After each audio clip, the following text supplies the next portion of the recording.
Ron Harris here from muscledevelopment.com, wrapping up day one of our coverage of the Chicago Pro right here in Atlanta. Coverage brought to you by High Tech Pharmaceuticals. Standing here with Milos, the Mind, Sarcev, all the way from, where do you live now, Las Vegas? Las Vegas. Las Vegas. It's hard to keep, everybody's moving to Las Vegas these days. Not me. What was it, 140 degrees there today? Yeah, it doesn't matter, but if you go there and you realize it's becoming an epicenter of the bodybuilding, it's really mecca. Flex Lewis's gym, unbelievable. We have a Hida's gym, so it's going to be Sean Road and Flex Wheeler, Dennis Wolf. So many guys, Iris Kyle.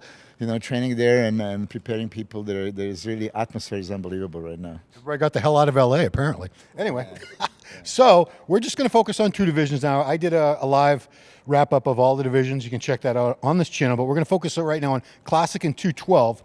So Classic, let's start with the winner. I'd never heard of this guy before. Nobody had. His first pro show out of Colombia, Darwin Andres Uribe. For me, I just had the pleasure of talking to him. What a wonderful guy. You see how emotional he was and everything. But as soon as he stepped on the stage, I know that we discussed who is the winner. For me, he was the crystal clear winner. He is epitome of classic. This is, what it is, aesthetics. Wide shoulders, round, muscle bellies, super small waist, teeny tiny, super flat abs.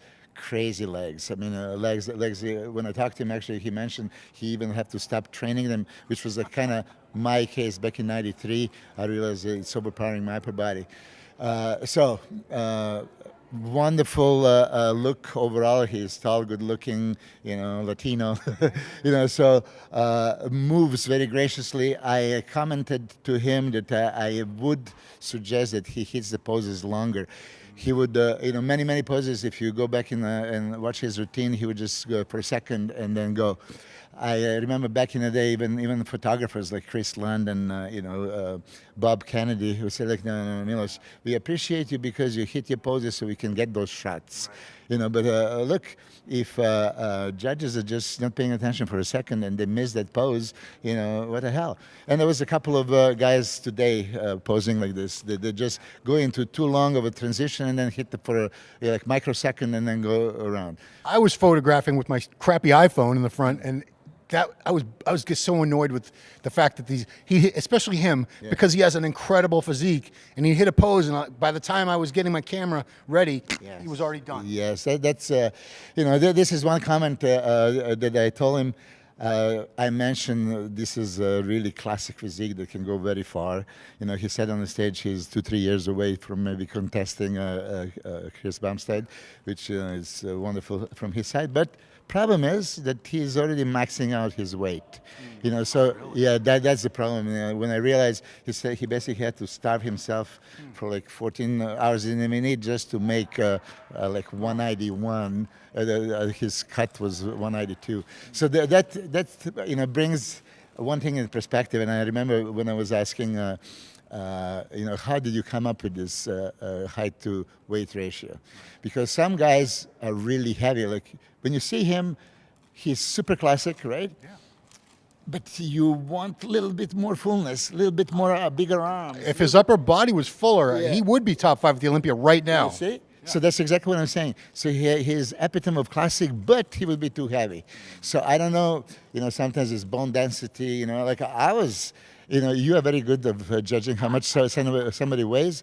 Yeah. I was heavier than I looked, because I have a goddamn heavy bones, and So some guys are like this. Maybe if they can, put the freedom of another maybe 5 pounds.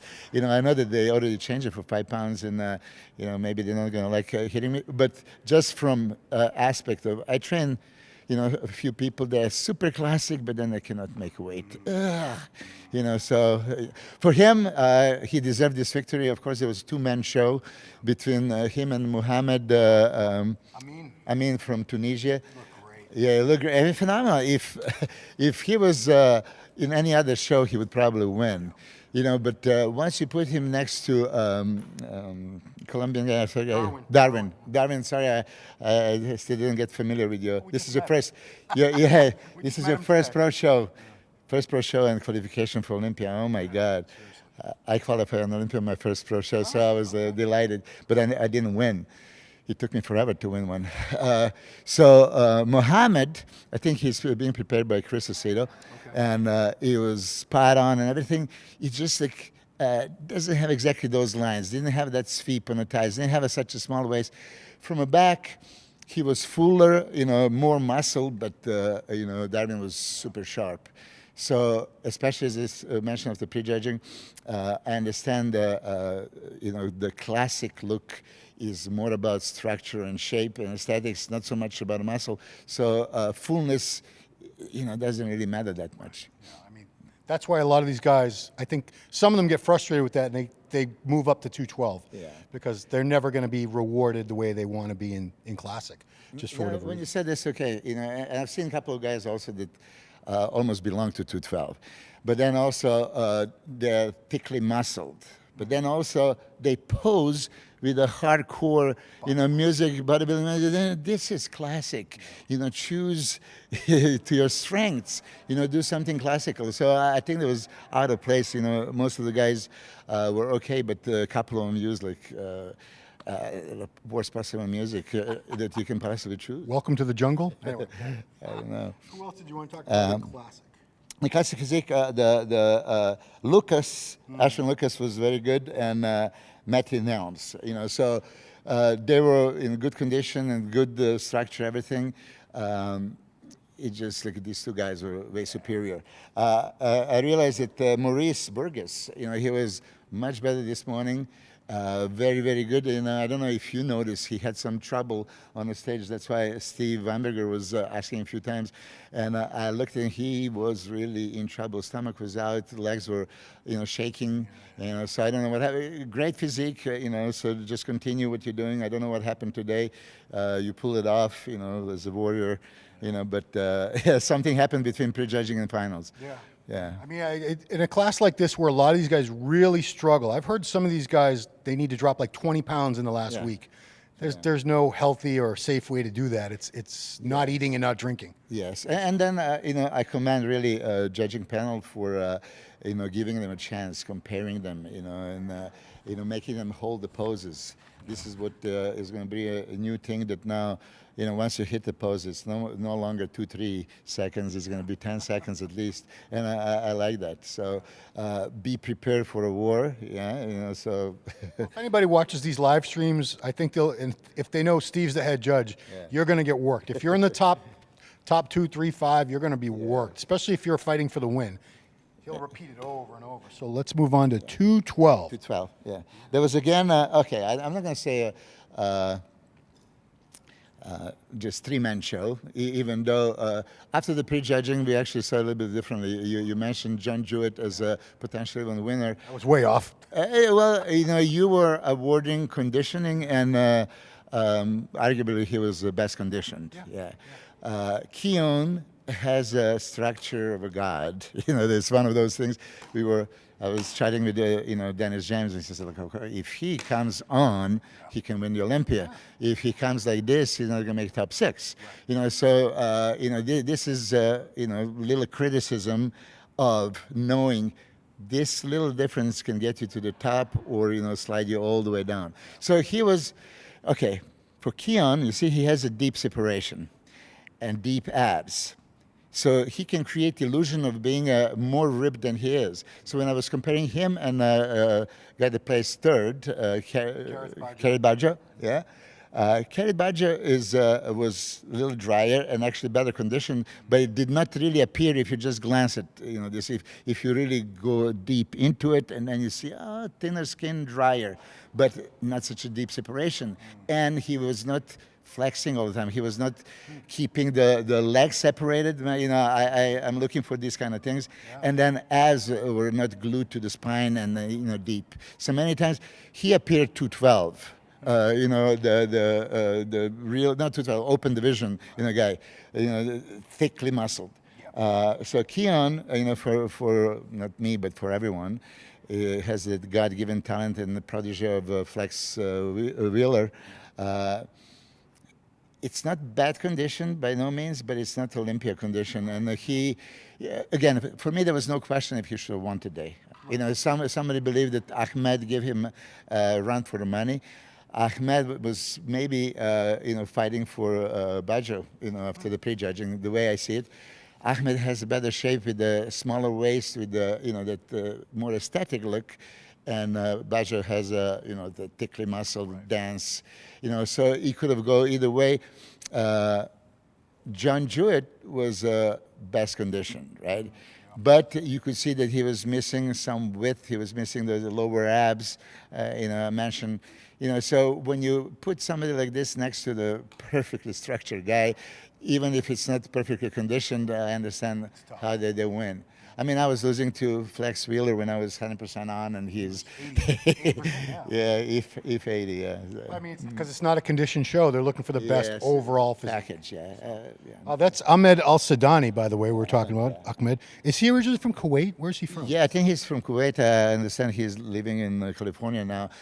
Beautiful shape, very much improved legs.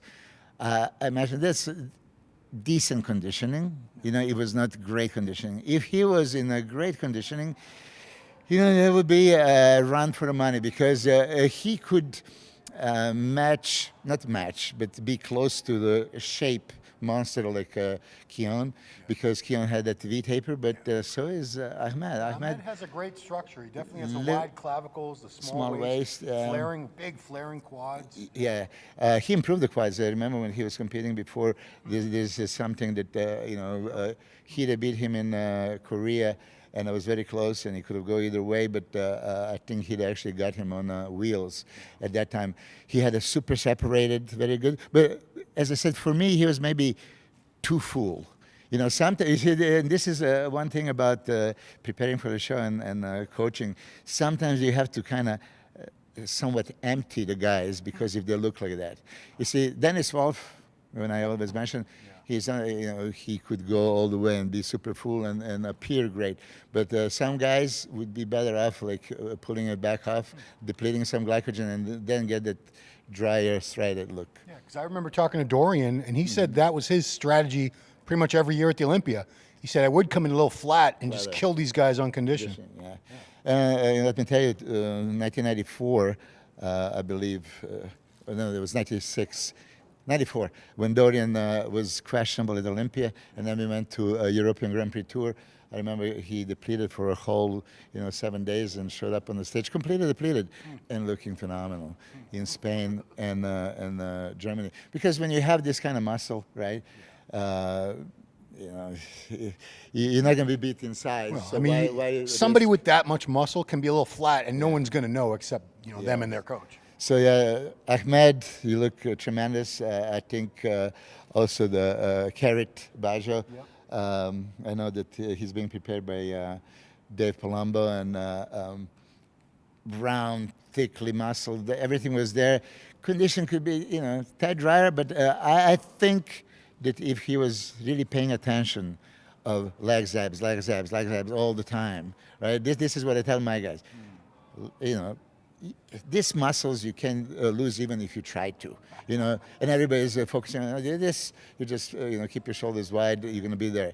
But legs and abs constantly on the stage is going to attract the attention, because middle of the body, 6 little muscles, it portrays conditioning, right? When you have the deep abs, even if you don't. Right. But, you got to have them, and then separated legs.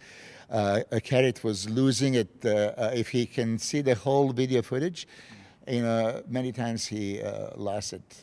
When he didn't, now he's a contender with the Keon. And I think I mentioned after the prejudging, they are similar size. Yeah. Carrot's got some muscle on him. Yeah, definitely, yeah. Anybody else in the group you want to talk about? Osvaldo Gonzalez was tremendous. Yeah, I think that, he has a somewhat longer torso and shorter legs, and the way he was tilting his hips back is actually making his legs shorter. Wow. I don't know if you noticed this, so I would pay attention to that one. When he was doing a pre-posing routine and he didn't tilt the hips, then all of a sudden like, whoa. Even Sean was very very impressed. He actually saw him beating Carrot, wow. By just conditioning and shape. So he was very good. I commend him for his conditioning. Fifth was John. John was fourth, and John, conditioning was Probably a little bit better this morning. Yeah. Because this morning we were very impressed. Tonight, he held maybe conditioning from the back, because the strider glutes, was very noticeable because nobody else had it. Not the top 3 guys, they didn't have it. He's also done a few shows this season already, so Yeah. he's been in shape for a couple months A already. couple months, yeah. But some guys just have strider glutes, and some can get very lean and don't get it. Because he has that, he has to emphasize this, and he was doing this job to the point that you actually even see him possibly being contended for a title after prejudging. Yeah. Yeah. I still think he's got a great physique. Yeah. I'd like to see more fullness in the upper body, Fullness fullness overall, and I think that's all he really needs at this point. You're not going to change your shape and structure. A little more Yes. fullness. That's it. Yeah, and 6th was also very, very good. I Jason forgot. Hebert, yeah. Jason, I think there was he was 6th. Yeah, he was. There's Did I write something down wrong? No, he was 6th place. Yeah, Jason Hebert from Mobile, Alabama. I was thinking of Jason Love. Jason Lowe did not make top 6. So I was Yeah, kind of yeah. surprised. I thought he was going to. Yeah, so let's talk about 2 Jasons. If Jason Hebert, he was very good conditioned. He needs more width and more size. The conditioning was very, very good, in line with John Jewett. Yeah, definitely. Jason Love, he has that shape, really beautiful, beautiful shape. Knows how to pose. I've seen the pictures from on Instagram that he was considerably drier than on the stage. Yes. Yeah, so something went a little wrong. And the other thing is, take this again as a constructive criticism. Look at the posing routine. There was a million times he didn't flex his abs. And for a shapely guy, aesthetic guy that emphasizes his shape and balance, and you must have abs at all poses. I ask my guys to have abs from a side pose, side chest, side triceps. You have to have a deep abs. I think that's so important. Well, that is day 1. Tomorrow we're doing everything else, which is basically women's fitness, bikini. Well, I know there's open men is obviously the big thing. Yeah. So open men tomorrow is what you all want to see. You want to see the battle between Rolly and Hunter and all those guys. It's going to be a Max Charles, of course. Yeah. It's going to be a really good open show, guys. So come right back here tomorrow. Our YouTube channel, Muscular Development. Go to musculardevelopment.com on the No Bull forums for the play-by-play thread. You can follow along, argue, debate, do all that good stuff. Check out all the pictures we post. More interviews on this channel. And that's it. We'll be back with more tomorrow with Milos, Sarcev, and myself, Ron Harris. Coverage of the Chicago Pro brought to you by High Tech Pharmaceuticals. We'll see you then. Yeah, buddy.